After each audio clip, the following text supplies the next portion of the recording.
Hi friends, ഇന്ന് ഞാൻ easy tasty fried egg ആണ് ഉണ്ടാക്കുന്നത്.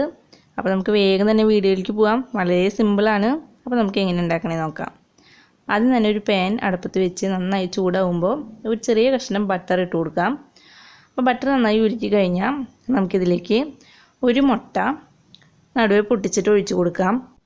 മുട്ടയുടെ മഞ്ഞ പൊട്ടി പോവാതെ നമുക്ക് ഒഴിച്ചു കൊടുക്കാം. മുട്ട പൊട്ടിച്ച് ഒഴിച്ച് കഴിഞ്ഞാൽ നമ്മൾ തീ മീഡിയം ഫ്ലെയിമിൽ വെക്കണം. അതിനുശേഷം നമുക്കിതിലേക്ക് കുറച്ച് കുരുമുളക് പൊടിയും കുറച്ച് ഉപ്പും കൂടിയും മേലെ ഇങ്ങനെ വിതറി കൊടുക്കാം. ഇങ്ങനെയാണ് നമ്മൾ ബുൾസൈ കഴിക്കുന്നത്. പക്ഷേ ഫ്രൈഡ് എഗ് എന്ന് പറയുമ്പോൾ നമ്മളിത് മറിച്ചിട്ട സൈഡ് ഒരു 10 സെക്കൻഡും കൂടി കുക്ക് ചെയ്യുക. അപ്പോൾ നമ്മുടെ ഫ്രൈഡ് എഗ് റെഡിയാവും. ബുൾസൈ എല്ലാവർക്കും ഇഷ്ടപ്പെട്ടു എന്ന് വരില്ല. അപ്പോൾ ഇഷ്ടപ്പെടാത്തവർ ഇങ്ങനെയൊന്നും ഉണ്ടാക്കി കഴിക്കുകയാണെങ്കിൽ ചിലപ്പോൾ ഇഷ്ടപ്പെട്ടേക്കാം. അപ്പോൾ വളരെ സിമ്പിളല്ലേ ഇത് ഉണ്ടാക്കാനായിട്ട്. അപ്പോൾ നല്ല ടേസ്റ്റാണ് കഴിക്കാനായിട്ടും. അപ്പോൾ ഈ വീഡിയോ ഇഷ്ടമാണെങ്കിൽ നിങ്ങൾ എൻ്റെ ചാനൽ സബ്സ്ക്രൈബ് ചെയ്യുക, ഒപ്പം ഷെയർ ചെയ്യുക. അപ്പോൾ ഇനി വേറൊരു വീഡിയോ ആയിട്ട് കാണാം. അതുവരേക്കും ബൈ.